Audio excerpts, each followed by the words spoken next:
Gel Production.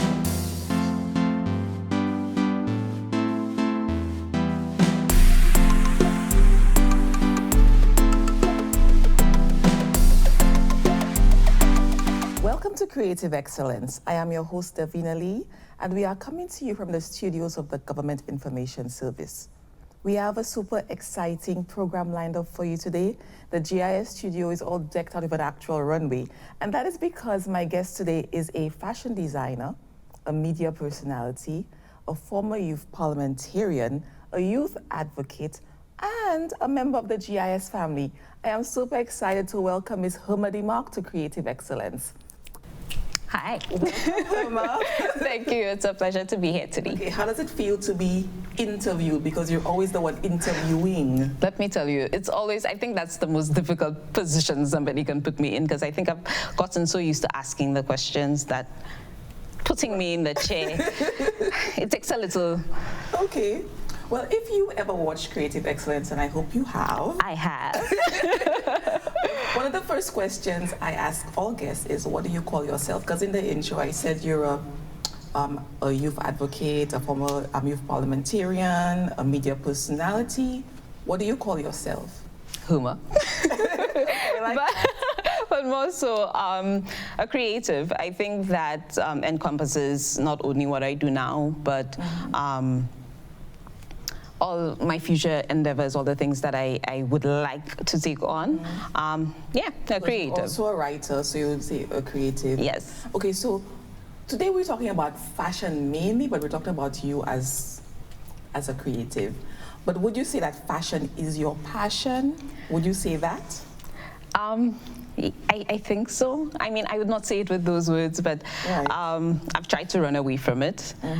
Run away from it, but I've strayed from my desire to be involved in fashion and to create clothing. And I always find myself going full circle back to it. Right. So yes, I would say it's a passion. Is there a reason you feel that you're straying from it? Is that? I feel like it's just the balance. So being in media is very demanding. I love it, but it is very demanding, and having to do both and balance both and maintain a good quality of life, make sure I'm eating on time, make sure my environment is clean. It takes a lot. And so, you know, the balance so sometimes. How do you balance with something like that? How do you balance with a 9 to 5? Because you have to create space mentally to be a creative. And how do you do that? When I fully figure out, I'll come back to you. But, you know, one of the things that I try to do now is to schedule. So if I know that I have a sewing project, I try to schedule in some time to do so. So whether it's, okay, I know I'm getting home at maybe 6 o'clock today or 7 o'clock today, I need to nap, because creating is something, especially when I'm doing it with my hands, that I cannot do when I'm mentally fatigued. And so I will ensure that I take a nap, I eat, I rest, and then the wee hours of the morning is my best friend when it comes to that. Because everything is quiet at that time. You feel like your mind is a little quiet, and then you can create. So can you take me through your process? Is it someone saying, okay, I would like a dress for a certain occasion, or you see someone and you say, oh, I'd like to make a dress for them, or what's the process for creating a fashion piece? So a lot of the time what happens is I have an idea of what I want to wear for, whether it's an event coming up, or I feel like, you know, I'm not feeling any of the things in my wardrobe at the time. And so I'm going to make a piece for myself. I wear it and somebody sees it and they go, ooh, you know, I like that. Where did you get it? I'm like, I made it. Oh, thank you, I made it. And I practice that. Oh, thank you, I made it.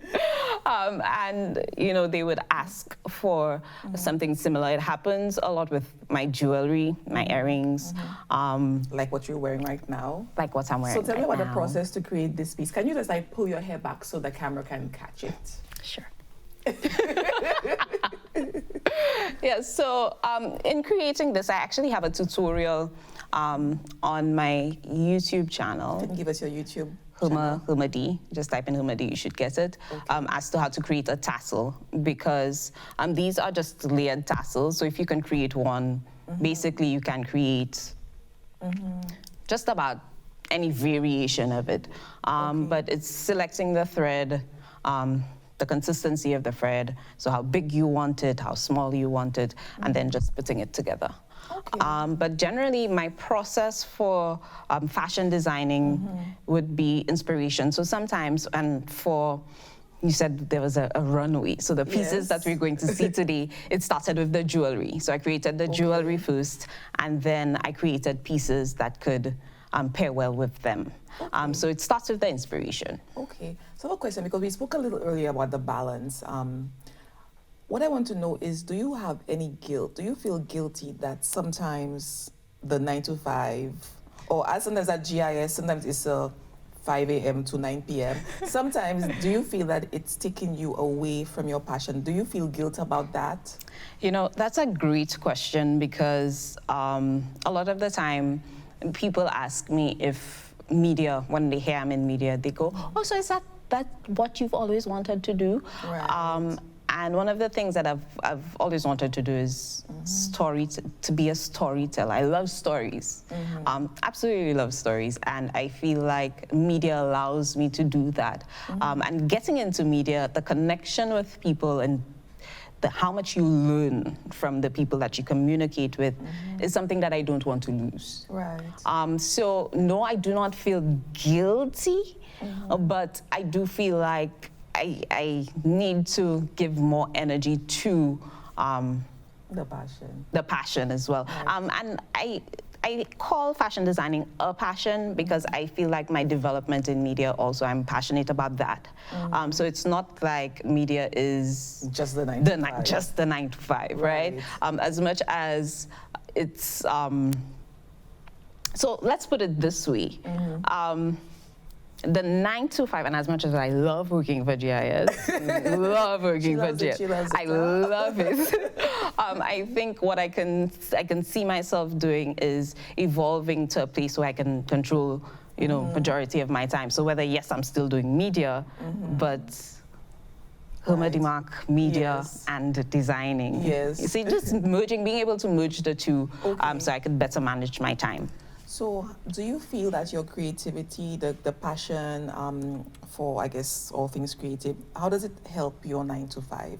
Do you think there's a way that it helps, it assists? It does assist. I will tell you the number of times where I've had a shoot even at GIS and an hour before I cannot find anything to wear.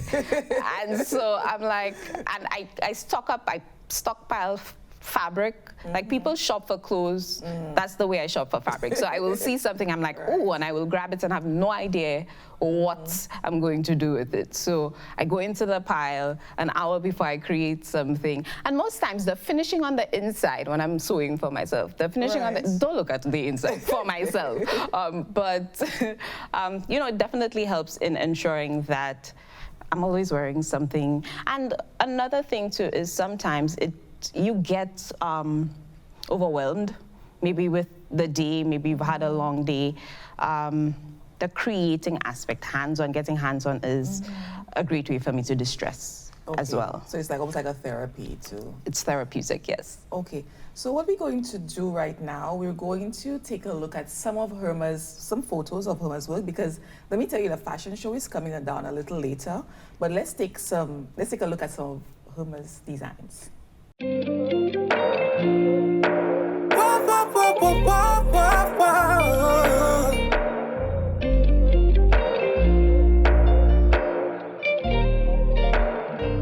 on the track, yeah. Ooh, I love the way you smell, and I know just what can make you melt. You don't think that I can tell? I'ma keep it to myself. I know your body so well.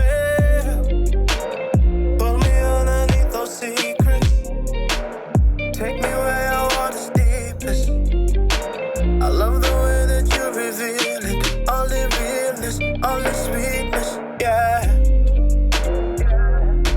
Give me a current and pull me under. I don't wanna keep my head above water. Nah, wave after wave after wave. Okay, that was some of Herma's work. Fantastic, Herma. Let me ask you about the beginning days of sewing, because you told me you couldn't sew in the beginning. So can you just tell me a little bit about those beginning days, like taking your mother's curtains? Ooh, let me tell you, I used to say the only thing I would get in trouble with my mom is for my mouth and having smart remarks. But, you know, just talking about it, taking her bed sheets and curtains in the beginning. I've always known that I wanted to get into fashion designing. I remember being in Cashier's Comprehensive Form 3. CCSF. Oh, you are... Yes, my girl. Look at us. And I would, you know, A4 paper, blank paper, create a little booklet, and I would be sketching designs. Right. I can't sew to save my life. And for some reason, I did not do clothing and textiles in school. And I remember the CT teacher at the time was Mrs. Daniel. She saw me sketching on the lunch tables one day, and she's like, why don't you do CT? But I'd already selected my subjects. Right. And the alternative at the time was giving up agriculture for city, and I wasn't willing to do that because I enjoyed the agriculture subject. Oh, nice. Okay, so well-rounded. Yeah, you're gonna have a few things. So I did not do it in school, did not do city in school. It's something that I think if I could have gone back, I definitely would have done that. But yes, I was raised in the community of Canries, and every time there was a fashion show or something of the sort, or a show, I would take my mom's curtains, and their pictures. Right. Take my mom's curtains, take my mom's bed sheets, I would tie-dye them and paint them, and sit down with needle and thread, hand sewing. By the way, I know nothing about pattern making. I know nothing about how a dress is supposed to be constructed. This is from my head, and I was just preparing for this interview. I was just looking back at some of those photos, and I'm like, boy, I had supportive friends, because to be able to just say, okay, you know what, yes, I'm putting this on and I'm getting on a stage and showing it off. And at that point, I felt like, you know, I had a vibe. Looking at them now, looking at them now, I realized that, you know, I had so much work to do then. Right. But what I loved about the beginning periods is that I was very daring with my ideas. I would go all out. It would look almost abstract, because that's what I find as well when I see those photos. Yes, it would look almost abstract. And what I've realized is now that I actually know how to sew, I know the technicalities, I've kind of, I don't want to say I've lost that, but I've become a lot more reserved with my pieces and sewing. So thank you for this interview, because I think moving on, that is one of the things that I will try to kind of revive, that passion, the daring, how daring I was in the beginning. Okay. So how does one grow in their chosen field? And do you think it's important to be deliberate about your growth? I definitely believe it's deliberate to be, it is important to be deliberate about your growth, and it doesn't matter what field you're in. I feel like we're in an environment, a global environment, where there's a wealth of education, a wealth of knowledge. And free knowledge too, I would say. Free knowledge. Nobody taught me to sew. YouTube videos, trial and error, taking clothes apart and trying to put them together. That's how I learned. As it pertains to media, I remember there was a point I could not go on a stage and read from a script. Far less, you know, standing in front of a camera every day, speaking to people. I remember the point where I realized that I could have been better. There was a point, I was about 14, where it clicked that there was more to me than who I was now. And it was a matter of just seizing opportunities, saying yes, and trying to take the lessons, to learn from every situation that you've been placed in. Whether it's somebody critiquing you and telling you, Herma, this is not how this word is supposed to be pronounced, or whether it's taking some fabric and messing it up and not being able to use it. But there's a wealth of knowledge, and I think being deliberate in growth is to always keep learning, to always be willing to know what's new, to know what's out there, to be willing to try. Yes. These are ways I think that anybody could grow in their chosen field. Because I think a lot of, well, artists, it's almost God-given talent you start with. But do you think a lot of artists, let's take St. Lucia for example, do you think that a lot of artists rely on their God-given talent and just figure, okay, I'm just going to go with this and not look for ways to improve and learn and so on? What has been your experience with other artists, or do you think everybody's trying to grow? I think in St. Lucia, we're blessed with a pool of talented people. I feel like, again, in our global environment and as an artist, as much as you may be very talented, you have to keep on growing. You cannot rely on just your God-given talents, and whether or not you're interested in learning.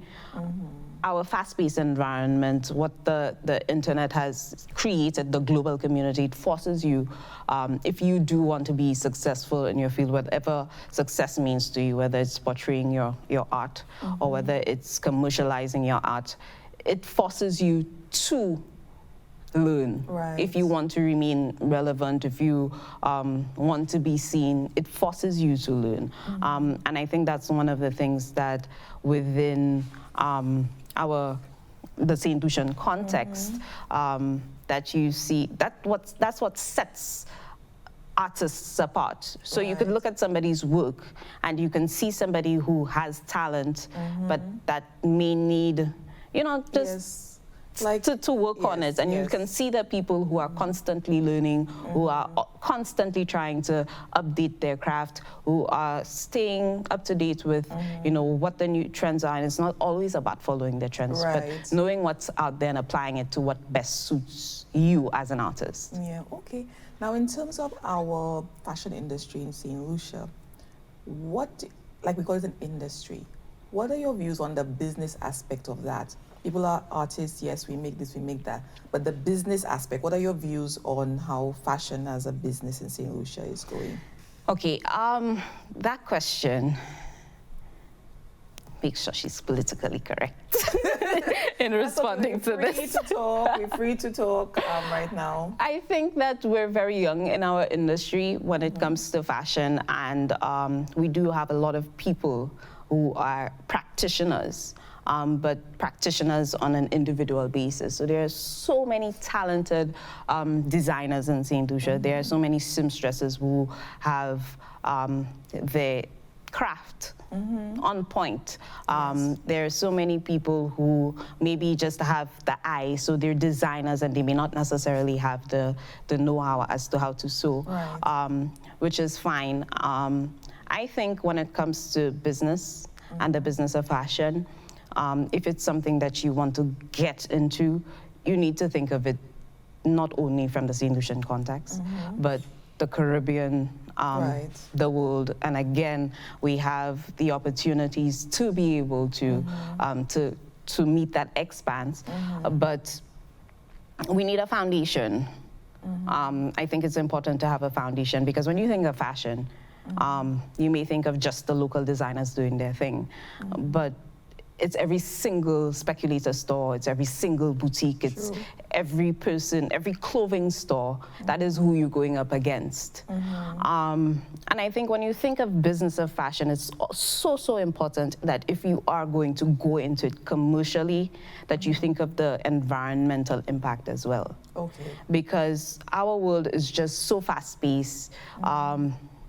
You take you have an outfit on, it looks good, I must absolutely take a picture, I have to post it. And once you've posted it, you're like, I've won that already. So what happens to that outfit, right? I have a washing machine. But we're in an environment where people, they discard clothing a lot more. Okay. And fashion really is one of the biggest contributors to waste. Oh, I didn't have any the idea fashion about industry that. globally. Yeah, it's one of the, I think it's the second largest contributor to waste. So if you're going into it, there's so many factors that you need to think of. There's so many factors that you need to think of. And if you're thinking of widespread distribution, I think it can be a great opportunity for employment. Because if you are going to have a thriving fashion industry, you would need ateliers with seamstresses, you'd need pattern makers, because it's really a chain process. Right. In larger countries where fashion designers when they produce on a large scale, all they're doing is conceptualizing the design. They conceptualize the design, they create a flat, and then they move it on to whoever is going to create the pattern. So that's another set of people who are going to be employed. Okay. The pattern makers pass it on to the cutters. So there are people responsible solely for just cutting that fabric, and then you move it on to the people who are going to sew it. Right. So on the global industry, that's how it happens. But in the Caribbean context, and again, going back to St. Lucia, there are designers just doing their own thing. So there's Reese with Reese Couture. Here we have Membet with her bags. Yes. We have Bandbox with her men's clothing, and they're doing everything on their own. So I guess when we think of the business of fashion and the industry, there needs to be a global a concept as to where we want to see St. Lucia's fashion industry. If it is, and that's just my view, if it is to flourish, we need to have people saying, okay, this is what we want it to be. So like a plan, maybe a 10-year plan, a 15-year plan. As to development for it, exactly. So that brings me to my next question. You were a youth parliamentarian in 2013 and 2015. Yes. So if you were part of government right now, what would you implement to assist the fashion industry or creative? I see you getting ready, fixing your sleeves. I just want to tell you, I just want to tell you, I like my job very much. No, but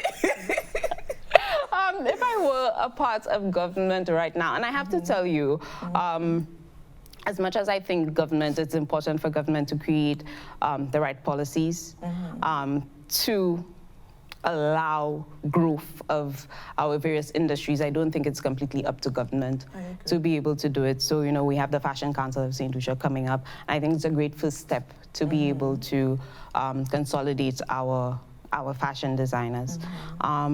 So if I were to head an institution to be able to allow our fashion industry to flourish, I would want to have seasonal fashion shows. Okay. A one platform that St. Lucian designers can display their designs. A spring, summer. Well, for us, it may not necessarily be spring, summer, because, you know, we don't have these, but Junie Creole coming up. So we have from October to December. Yes. And then, you know, we have Independence, where a lot of people look for our, so we look at what works in our context. Okay, makes sense. And we create a platform for our designers to be able to showcase. But not only that, we get our business people involved, because not every designer is a business person. Right. Sometimes you just want to be that creative. So you get your business people involved, whether you're a boutique with a St. Lucian corner. So you have these designers on display. And so the fashion shows are for our business people to say, okay, you know, I like what Herma is doing this season. I like what House of Gem is doing this season. And we can order from our St. Lucian designers. That gives them a platform, and it creates the flow. So, and not only that, it allows our St. Lucians to now see what's readily available in St. Lucia. So you can go to a local boutique and say, hey, I'm looking for something from Sachel. And these are people who are practitioners in St. Lucia. I'm looking for something from Sachel, and you say, okay, this is, you know, our local designers here. So to create that process and that flow, I think would make it very easy. So that would be the first step for me. Okay, so even on the same government line, we're still talking government. Right. We have many institutions, like we have Export St. Lucia, Invest St. Lucia, we have Ministry of Creative Industries. How would you advise them, or do you think they're hitting the mark right now? Do you think Export is hitting the mark, or is there something more that Export can do in terms of export?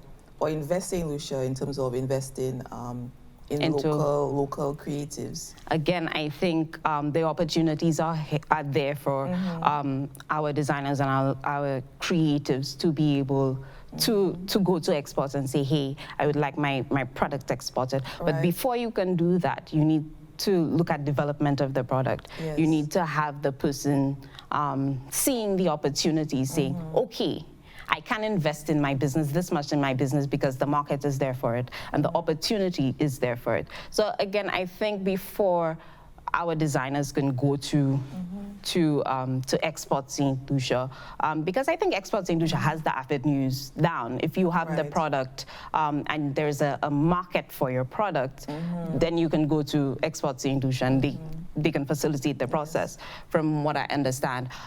So again, I think the avenue, we need to be able to appreciate what we have, and to create the avenue so that our designers can flourish eternally.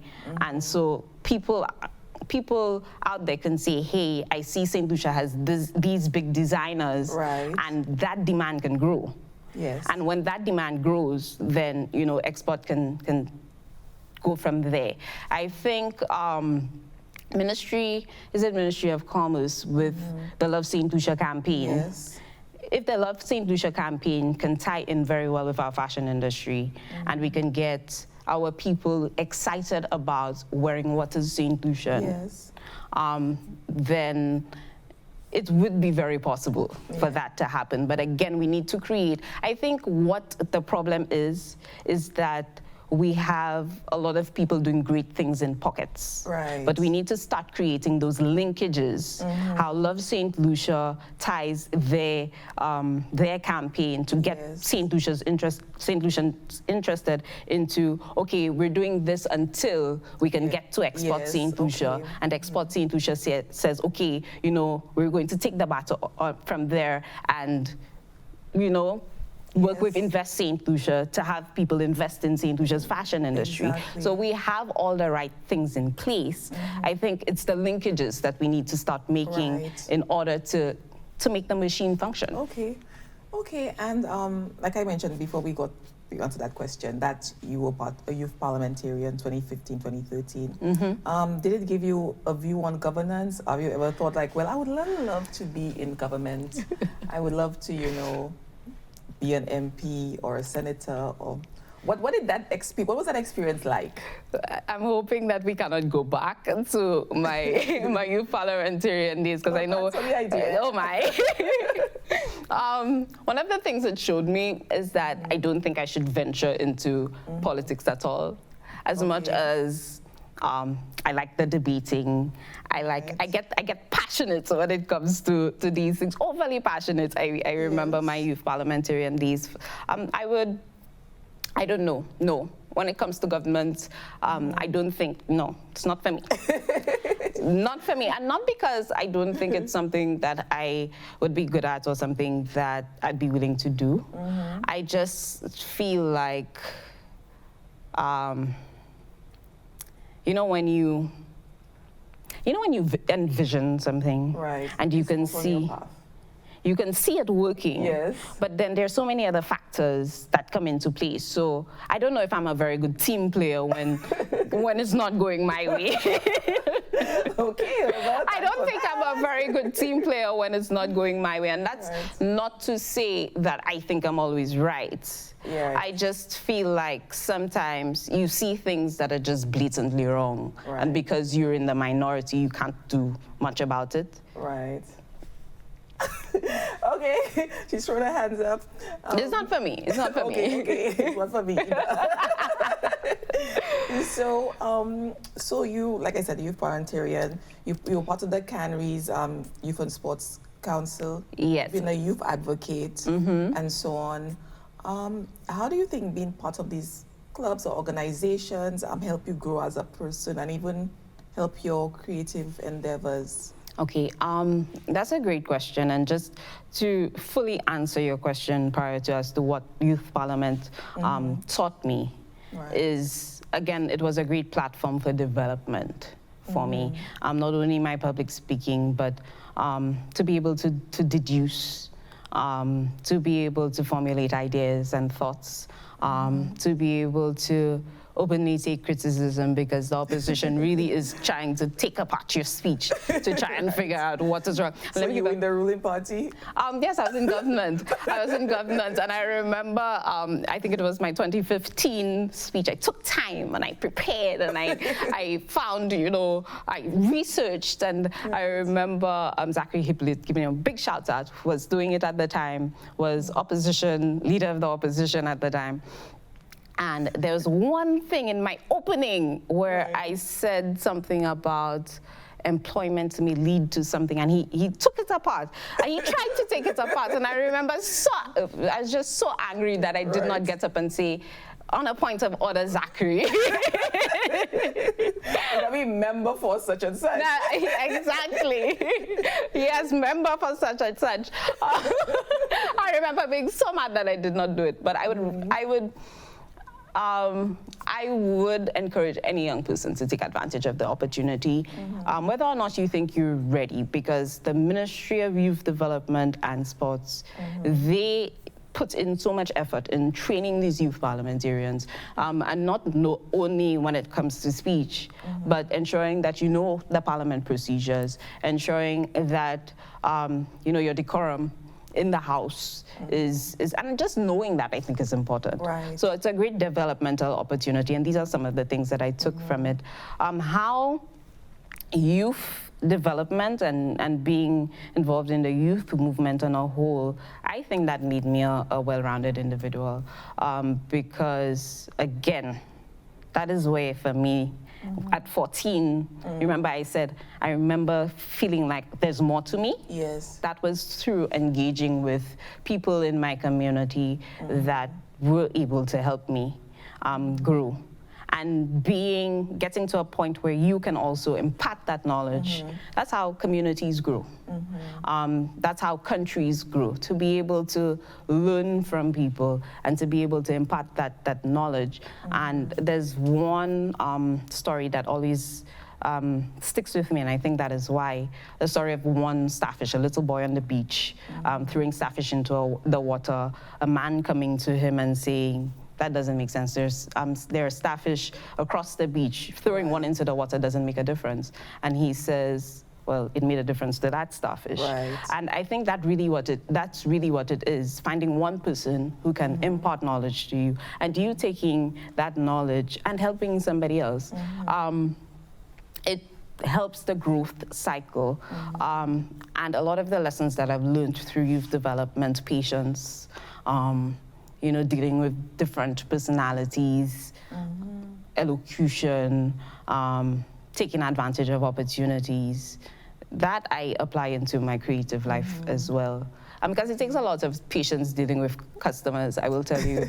Sometimes they ask for things, and sometimes people's approach is not the best, and I want to tell them, well, excuse me, but you can't do that. Right. And so the patience that you learn from dealing with different personalities in youth development and making connections, I think too is really important, and it ties into the creative aspect as well. So how do we make joining clubs and certain organizations attractive to the youth? Because right now, maybe a gang might be more attractive because maybe that's where a feeling of acceptance and home. And so how do you think we can make these youth groups and so on more attractive to young people, that they would prefer to go this way and not the other way? I think we have a perception of youth development and youth engagement that needs to be set aside for that to be able to happen. Because youth development and youth groups are not for people that you think are academically inclined and that have promise. And it does not necessarily have to be clubs meeting at a certain point this day and that day. It really is setting up an event and saying, hey, this is happening, come join us. Okay. It's as easy as that. As saying this is happening, whether it's a social, and you say, come join us. I think we undervalue how necessary it is, or how company can influence people. Right. So inviting somebody into your your circle who may not necessarily, you use the example of gangs. You see somebody who may be following bad company, they're probably just looking for direction. Right. And that's where they're getting it. And acceptance. Brotherhood or sisterhood. Exactly, and that is where they're getting it. Telling that person, hey, just, come in, let's See chill, let's talk, let's have a conversation. There's so much power in that. There is so much power in that. So to get people involved within groups and communities, I feel like it takes the leaders to just lend the invitation. Right. We're in, and I talk a lot about the global space, the internet as well, the digital space, because it is such a huge part of the lives of youth. And I feel like we're not paying enough attention to that digital space and how we are ensuring there are positive platforms that people can be engaged in as well, because it's very easy to go into the groups where all people do is slander and all people do is bully. And I feel like bullying online for our young people is such a huge issue, and they don't even realize the impact that they may be having on people's lives, because it's easy to stay behind a computer screen and type something mean and feel like, I remember, and I'll give you an example, I remember covering, it was prior to being here, I remember covering Heineken Green Synergy at some point, and I was wearing an orange skirt, and there was it was a live event, and there was somebody who made a mean comment about it. And again, thank God for being in media and being able to, when you enter media, there's a thick, you need to build up a thick skin. Let me tell you, it's so important. It's a good thing that was already set in, so I could have just brushed it aside. But somebody who's not conditioned, that can really affect somebody's personality. And imagine being a 14-year-old child and having people say things about you, and you don't know the people. Exactly. So creating platforms in the digital space so that our young people could also be engaged in positivity there. And I know, hi Mary, Director of Youth, Mary Wilfred was talking about one of just that the Ministry of, the Department of Youth Development wanted to create a platform where they can engage young people digitally, and it's particularly important given our COVID-19 situation where groups cannot meet. I think that is so important. Very important. So important, and these are the ways that we need to go when it comes to engaging our youth. And older people need to take the lead, I think, on that in terms of especially the bullying aspect, because online, I mean, I've been a victim of it. A lot of people have been victims of older persons who should know better are the ones who are doing it. So as a young person coming up, they're not going to say, they think, okay, you're supposed to listen to your elders. And this is what my elders are showing me. So it's so true. And a lot of people feel like, you're so right, a lot of people feel like, and I think that's one problem with older people, say, do as I say, not as I do. Right. But that's not how children learn.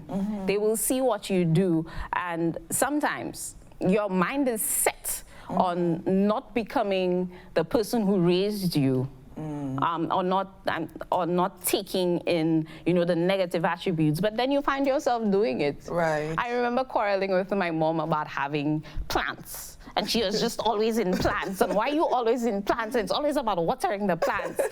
You should see my house now. I have so many plants. And I use that as, an example that's not as harmful.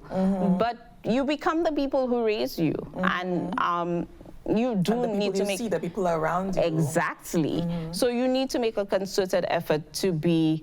Damian Marley has a song, So a Child May Follow. Shine your light so a child may follow. Right. You need to emulate your behavior so that people growing up, and not to say that people don't make mistakes, yes, people make mistakes, but you need to be able to say, yes, I've made a mistake, and so, I'm wrong. And so even though you're the person doing that now, or putting out behavior that children may not necessarily want your child to be engaged in, it's not a younger person to be engaged in. It's not too late to try to change that. Yes, that's very good advice from from Herma, and I hope people listening right now will take heed to that advice.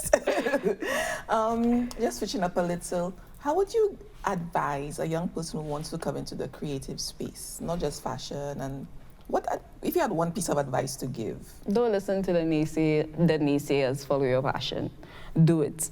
I remember wanting to get into fashion designing, and so many people tell me, yeah, fashion designing here in St. Lucia, you sure you want to do that? And the people saying this to you may not necessarily be people who have your, like, who want bad for you. They have your best interest at heart. But until you do it and you find out for yourself, the only person that should discourage you from doing something is you. And it's only after you've explored it and you really realize this is not for you. Exactly. So just do it. Jump into it. There's a wealth of information online. Knowledge really is power. So learn as much as you can and get into it. And even if you don't see the avenue right now, because avenue will be down the road. Like exactly. Still people like, there is no scope. Why are you doing this? So I think like just stay focused as well. Exactly. So we're gonna go to the fashion show in just a bit. But before we go to the fashion show, I wanna ask you this question. What is your ultimate goal? What is the ultimate goal for Herma? You know, every time people ask me that, I don't know exactly what to say, because I feel like as I grow as an individual, as my goals change. And as I experience new things, my goals are shaped into to different things. They evolve. So one of the things that I try to do and that remains constant is wherever I am and whatever I'm doing, I try to learn and progress every day. And I think that's one of my ultimate goals, is to keep on growing, to keep on learning, and to impart also just a little bit of inspiration to the younger generation, the younger people coming up, because I think it's important for people to have role models. And when I say role models, not a shining example, but just people who can encourage them and tell them, yes, you can do it. Good life, healthy, stress-free, you know, ultimate goals. But I think we're in a place where most people think success is a lot of money and degrees and, you know, titles, but not everybody can do it. So being the best that you can be wherever you are, I think is being successful. The best version of yourself. The best version of yourself, and trying to improve on that every single day. So my goal is to stay grounded, drink water, and like Okay. All right, guys. So we are now going to see some of Herma's designs coming down the catwalk, and we will be giving you our commentary as they come down. Oh, Lord. So stay tuned for that. Okay, Herma, so we're about to see the fashion show is about to get started. I'm very excited. Yes, me too. Can we see the first look? Okay, so Jenna is wearing simple bodycon dress. All of the jewelry pieces that they're wearing, I made with an obi belt. Now, obi belts are perfect for dresses that just a very plain dress, like Jenna is wearing, that you want to kind of just give a little bit of an edge. So that's exactly what she is showing. So the obi belt is like obese belt. That's where the name comes from. Just ties very snugly around her waist. And again, she's wearing just a simple bodycon dress. Okay, nice. So can we see you strut that runway? Okay.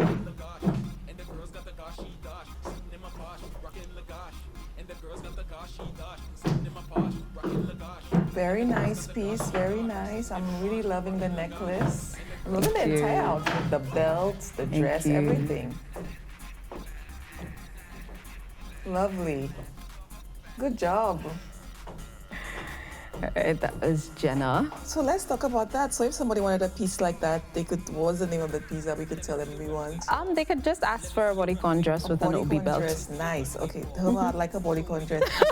That's what you're doing to me. Yes, thank you. Can we see the next look? I'm excited. Oh, this is cute. All right, so this is Kinel, and you will see her in some of the photos. Kinel was my one of my she was one of my experimental clients. She's my niece, and so when I just started sewing for Journée Creole, that they usually dress up for school, I used Kinel as experiment, and so that's one of the reasons what I wanted to bring her in here today, because she was there from the start. Lovely. She's wearing overlaid beads. That actually inspired this. So I created the neck piece first, and the dress that she is wearing is one of the pieces that I think that I would like to really, really continue within. I love it. When I'm sewing. I love it. Is it a wrap dress? It's a wrap dress, it's a wrap skirt, it's a wrap top, it's a wrap whatever that you want it to be. So it's just that's like multifunctional. Multifunctional. And remember when I was telling you that, you wear something once and you don't feel like you want to wear it again. Dresses like that, tops like that, pieces like that are perfect for that, because you never have to wear it the same way. So I want a bodycon dress and a wrap dress. Okay, great. Nice. And I want mine, you can put a different color on the inside, so when you turn it around, it's reversible. I can do that. Have, like 8 dresses in one. Thank you. Let's see you walk that runway.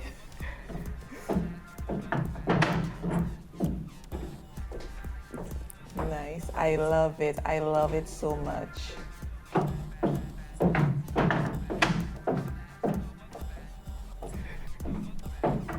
My girl can walk. Let me tell you. Thank you.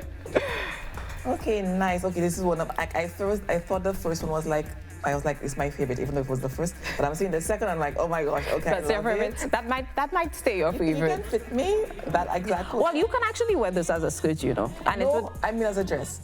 Well, maybe not as a dress. Maybe not as a dress. I mean, it would fit you. There's the length. You'd get a top. The length? I like that. Okay, let's see the next look. Okay. All right. Now, this is Lucia, and Lucia is also one of the models who's been there from the very beginning, and you may recognize her from some of the photos that we saw. Yes. Lucia is wearing a crop top, and I love creating crop tops. Oh my goodness, I love it. It's a full crop top and a palazzo pant. I selected this for Lucia because this is Lucia's style. So in designing this, I thought of her. The earrings are tassel earrings, so very similar. Remember when I said when you know how to make one tassel, you really can make variations. So it's the back.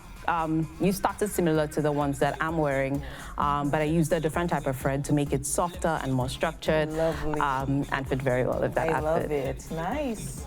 So let's see you strut that runway, honey. I took Lucia out of retirement, by the way.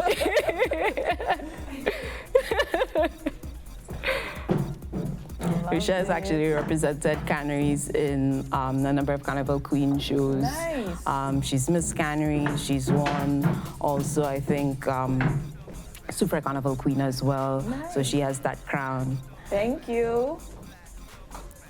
I really love that outfit. I love that people don't have to be matchy with the colors. Exactly. So I love that you had 2 different patterns on the top and on the. And that's one of the things that I find very difficult, finding patterns that complement each other, that don't clash. But that did it very well for exactly. me. I find, even though it wasn't looking exactly like, you look at them as 2 separate pieces of material and you think, okay, they won't go together. They went together so well. Yes. Lovely.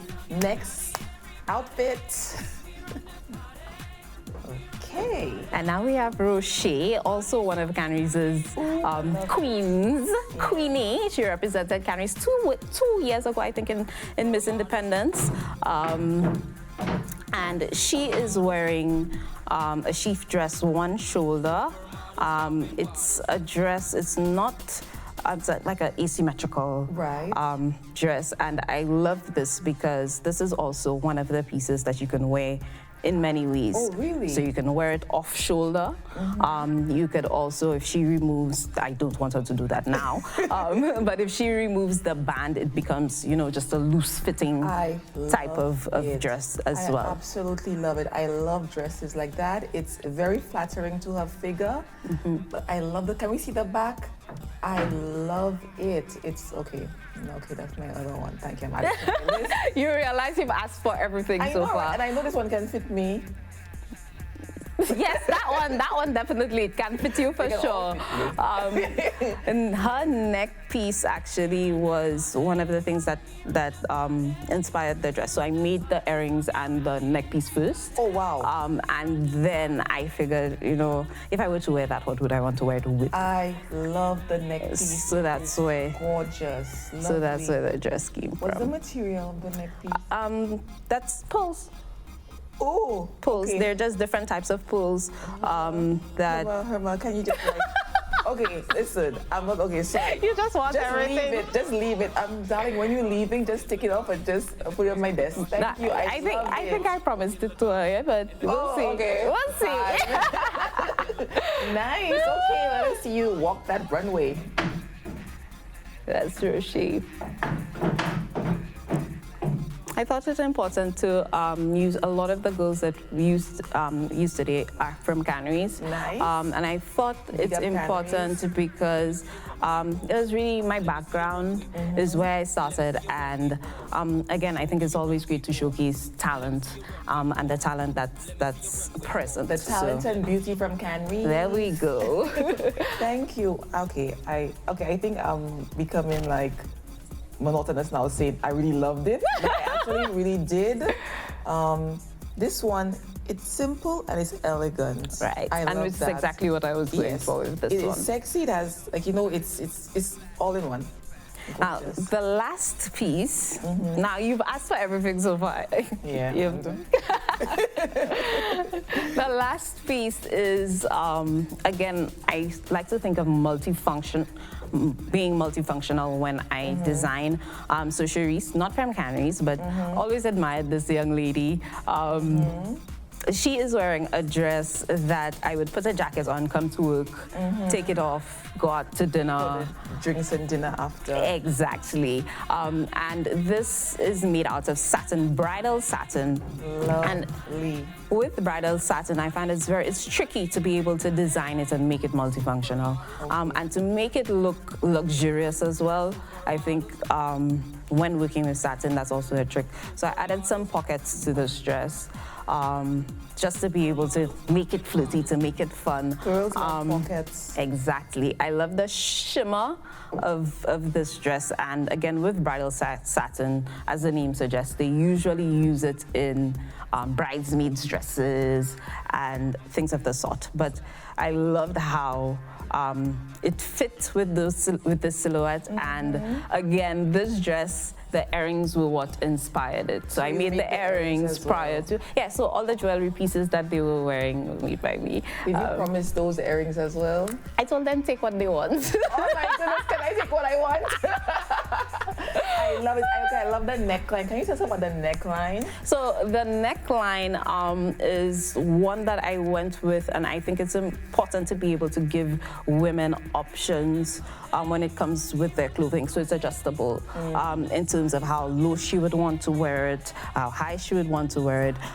If, for example, she gains a little bit of weight, you know, she doesn't have to discard it. So the dress allows for the growth and the development of our bodies and the changes as women that we go through. So that's one of the things that the neckline allows. So she can adjust it and and tie it in the way that, you know, she wants. You know what I really love about this dress?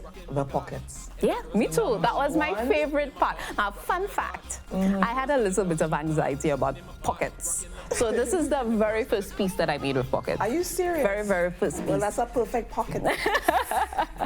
Very, very first piece. Lovely. Other fun fact, I think in creating, I started overthinking about the fashion show. So all the pieces were made within a 3-day span. So the 5 pieces I made within a 3-day span. I laid out the fabric, I created the jewelry, and it was just sitting there for a little while. So free, and not full days, 3 days of me living GIS, going so home. After the 9 to 5, this is balance right here. We've seen balance on the catwalk. Exactly, so that's the epitome of balance. Okay, so I'm just thinking about calculating my wardrobe, how long Herma needs to make my clothes. This one, I absolutely, well, I don't want to say I love it again, but that's the word I have to use. Especially the earrings go nicely, pair really nicely. I really love the neckline, and my favorite part about this dress, the pockets. Yes, I think in making this, I also thought of the silhouette. I also thought of Cherise and Cherise's personal style. Let me tell you, the number of times I've seen Cherise come through the building and say, oh my God, I love what you're wearing. Yes. So I thought of her in designing this dress as well. Okay, so can we see you walk the runway, Cherise? I love the neckline, really. The way it ties is like very simple and classy. Yes. Simple and classy, best way to describe it. Thank you. And can we have all the girls come out for a finale? Yes, great job, Herma. Thank you. And you're saying in 3 days you designed and sewed. Yes, but not the jewelry. The jewelry was it was made. I was good. I was feeling confident about the jewelry, but I had a little bit of anxiety as to what the dresses would look like. And the jewelry really inspired a lot of the pieces. Yes. Yes, it's like I'm seeing them all for the first time again, seeing them because they're just absolutely gorgeous. Let me see your runway walk. Let me see your runway walk. Show me your runway walk. Let me see your runway walk. Let me see your runway walk. Let me see your runway walk. Show me your runway walk.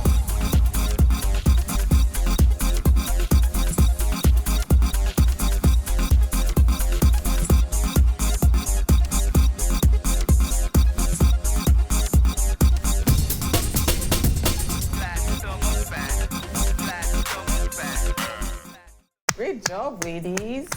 And great job, Herma. Fantastic job with the designs. Nice. Okay. Great. Thank you. So how do you... Okay, yeah, I can't really ask them any questions. Okay, so we're just going to wrap up now then. Yes, I'm so proud of these young ladies. I have to say that for each one of them, I think I've seen their growth and their development as young ladies coming up, from Risha to Kinel to Cherise. I remember, just seeing Cherise through Cashews. Oh, also a Cashews Compris girl, by the way. Roche is also a Cashews Compris girl. So we really are representing today. CCSS, yes. So just seeing their growth and their development, whether it's through pageantry or just watching them come up. Pretty soon, I'm very sure you can, interview some of them for creative excellence. Yes. You can do that. Yes. Okay. So, I guess we can wrap up now. I don't want to wrap up, I want the show to continue. But guys, this has been an amazing episode of Creative Excellence. I think I really enjoyed it because it was our GIS family in the house today. And I really absolutely love the fashion show. And I know what I'm taking, well, I can't take all of them home. You're trying it. I'm trying to take them home. But thank you guys for watching, and I hope if you need to get a piece from Herma, these are her handles. Yes. Right on screen. So thank you for watching Creative Excellence, and join us next time for an all-new program. Goodbye. Sitting in my posh, rockin' Lagash, and the girls got the goshy dash. Sitting in my posh, rockin' Lagash, and the girls got the goshy dash. Sitting in my posh, rockin' Lagash, and the girls got the goshy dash. Sitting in my posh, rockin' Lagash, and the girls got the goshy dash. Oh my gosh!